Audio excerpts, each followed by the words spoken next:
David, you are an investor. Tell us what made you go into Africa and what makes you bullish about Africa. Well, actually, we're not quite an investor. We're a global broker that's based in New York City.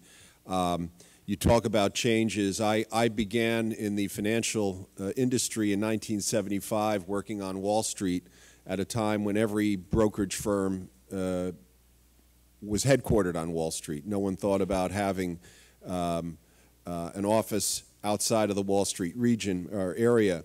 And part of that goes back to years ago before we had certificateless trading. You had to be within a certain distance of the New York Stock Exchange to physically deliver stock certificates in cash.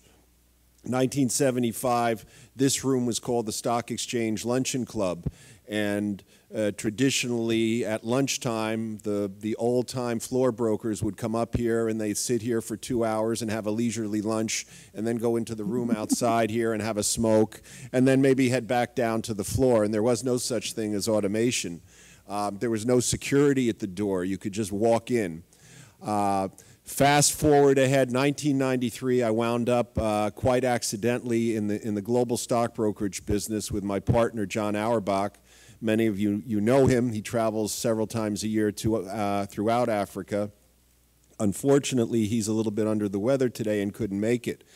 But it wasn't anything magic or brilliant on our side that actually initially brought us into Africa, because we had just started our company. Today we're in 130 markets around the world. There's no broker in the world that covers as many countries or as many companies. And we were just covering Europe at the time. So we had a dinner date. We had a business dinner. I had arrived at the restaurant early.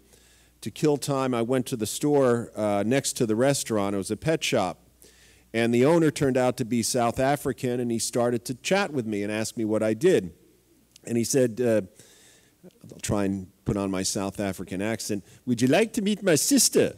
Now, usually when someone says, do you want to meet my sister, it means something else. But he literally meant, "Would you like to meet my sister?" She was one of the first floor brokers on the old Johannesburg Stock Exchange. And I said, sure. She was living in the United States. We went out, we had lunch.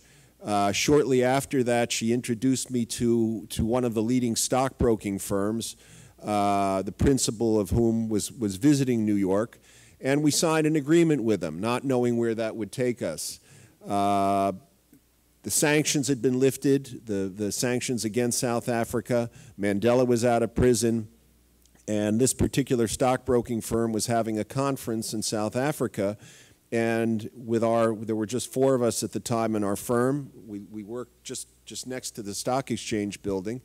We put together a group of 25 investors, institutional investors, and went down to South Africa for a week.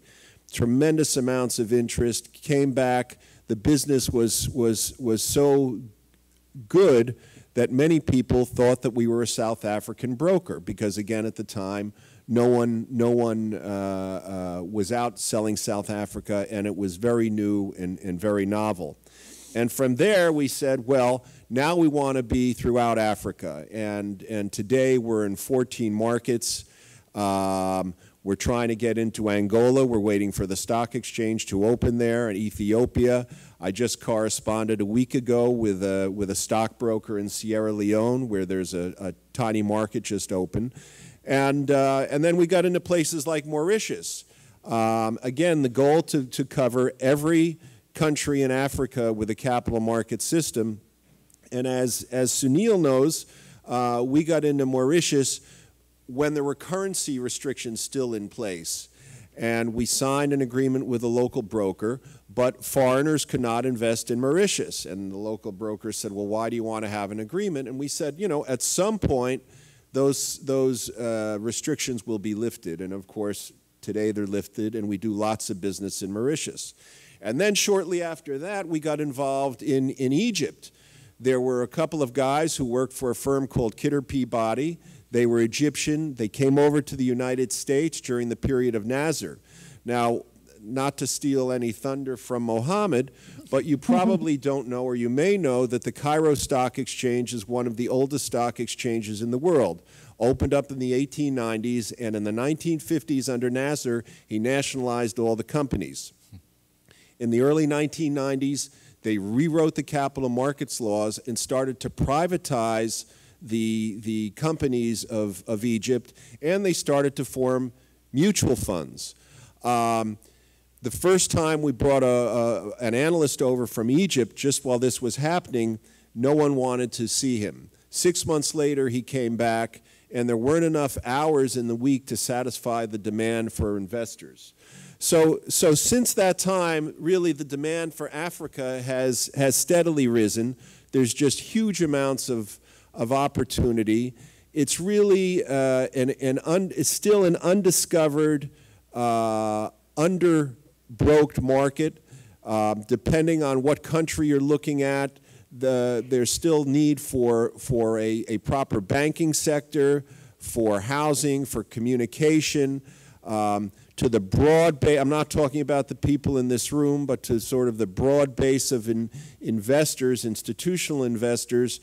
Africa still is someplace a little scary, maybe not properly regulated, and just the fact that this conference is being held in the New York Stock Exchange adds a lot of credibility to it. So I usually say when you read about it in the New York Times, or in this case the Financial Times, it's too late to invest. It really isn't. There's a tremendous opportunity left to go.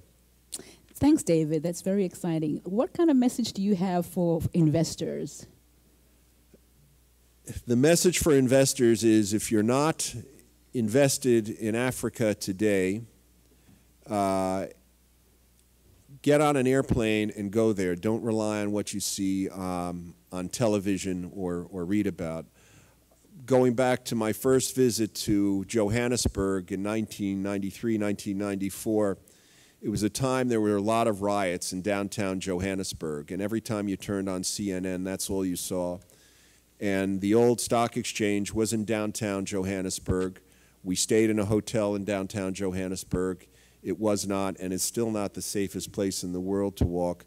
But the perception, unfortunately, we live in a world, particularly today, where we all have access to information through the internet and through television shows, through news shows, CNBC and Bloomberg TV, and what you see is not necessarily what you get. So it's the place to visit. Thank you very much. Doing business in Africa. You can't afford to be without Africa Investor.